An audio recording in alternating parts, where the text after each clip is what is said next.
চিৰিয়েলখন জনপ্ৰিয়তা হোৱাৰ আঁৰত আপুনি কি বুলি ভাবে? আচলতে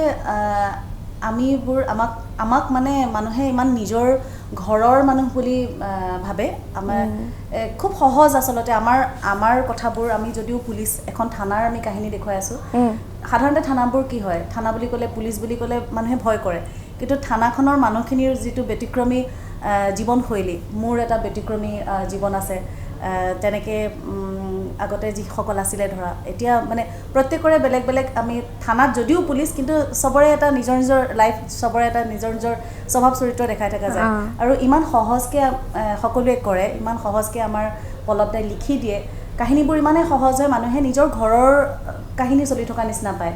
আৰু এনেকুৱা লাগে যেন মানুহে কোৱা কথাহে কৈছোঁ দেই, মানুহে মানে আমি এতিয়া ক'ৰবাত যদি অনুষ্ঠান বা কিবা কৰিবলৈ গ'লোঁ, মানুহে মানে কেতিয়াবা আমাক ডাঙৰ মানুহে তই বুলিও মাতি দিয়ে, মাজনী এইফালে আহাচোন, এনেকৈ কয়। তাৰমানে কৈও দিয়ে লগত, তই বুলি কৈছোঁ এইটো কাৰণে তহঁতক সদায় লগ পাই থকা নিচিনা লাগে। তাৰমানে ইমান সহজকৈ সহজ, নিজৰ ঘৰৰ মানুহৰ নিচিনা ভাবে, নিজৰে যেন কাহিনী এটা চলি আছে তেনেকৈ ভাবে। সেইকাৰণে ভাবিছোঁ জনপ্ৰিয়তাৰ মূল কাৰণ চাগে সেইটোৱে যে আমাৰ কথাবোৰ ইমান সহজ যে সাধাৰণ মানুহখিনিও তেওঁলোকে সহজভাৱে নিজৰ কৰি ল'ব পাৰিছে।